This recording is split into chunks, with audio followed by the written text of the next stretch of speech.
Hey guys, it's Amaya's 80s. I'm gonna do another quick update on these blackberries. Well, if you watched my last video, I got too excited. I went to a local nursery and they had these blackberries from last year half off. Uh, the ones they got this year, the starters that are only like 6 to 8 inches long, were full price, and these monsters, that has a year and a half or so worth of growth on them, were half off, so I had to snatch it up. I got another Apache and a Navajo. So with the addition of this Navajo right here, and I had a Navajo with the first Apache, but that's one of the ones that looked really bad, that was baking out in the sun in that nursery, and it wilted away.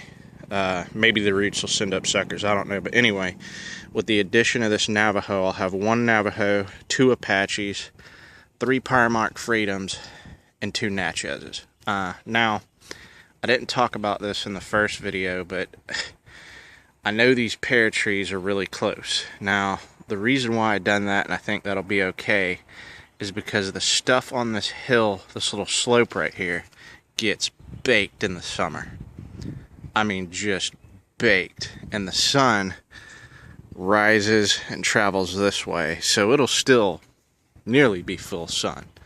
But anyhow, I had to bump this road down a little bit because the slope gets more steep as it travels down the privacy fence.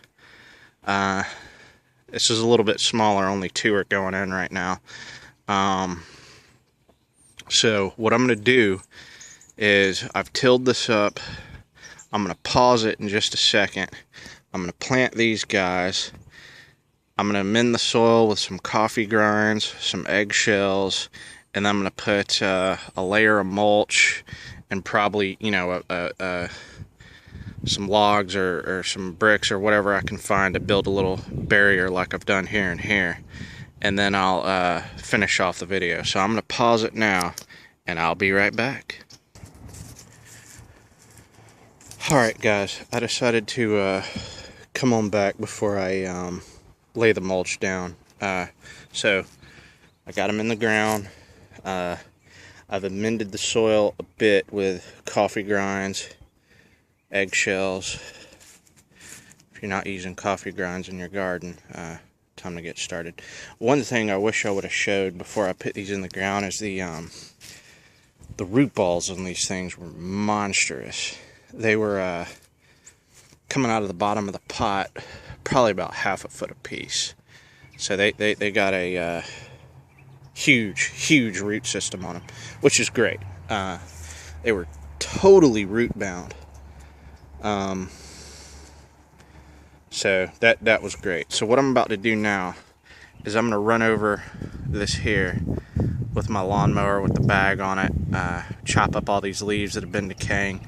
I'm going to go over to my compost pile, get a few shovels full of that. I don't know if I mentioned this before, but part of the reason why I did this, and it's a little bit of an experiment, but after the mulch is down, what I'm going to do throughout the year, you can see up here, is I'm going to start adding the compost in little mounds in the back. That way when it rains, compost tea will wash on down into this stuff. After I put the mulch down and all that, I'm gonna steal some of these Primark's tomato cages, because, well, they don't need them yet. And like I said in the previous video, the cages are just a shortcut for now. I'm gonna have to build a trellis probably next year, definitely next year. But this is just a cheap, easy fix for now. Anyway, I'm gonna throw this mulch down, get a couple shovels of compost, run over that, of course, before I use it as mulch, and I will be right back. Alright,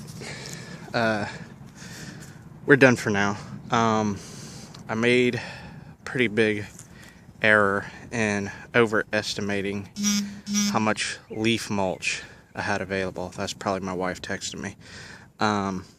So I also use the chop and drop method, you know, where you tear up plants you don't want, shred them up as best you can, and throw them down to mulch and compost and all that in areas that you got stuff you want. So I'm going to have to chop and drop on this patch really heavily.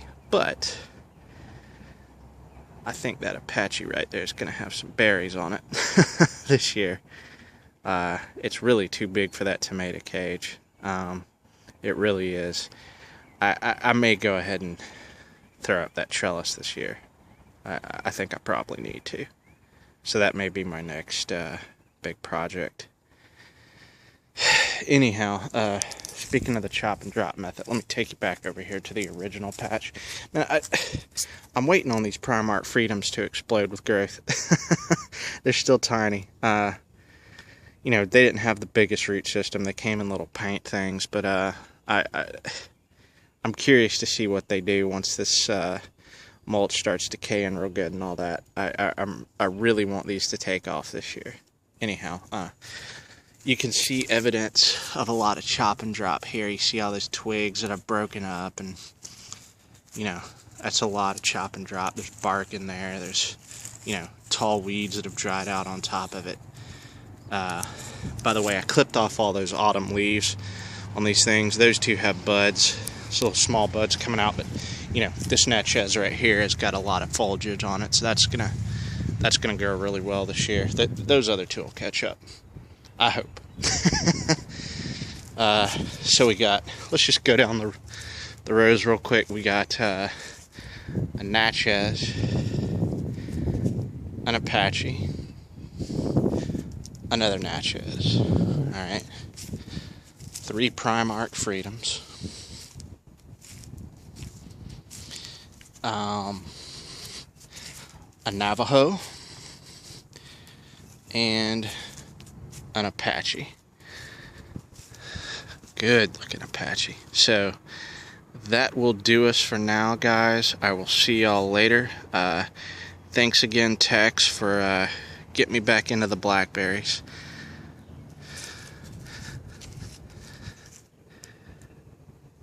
I will see y'all later.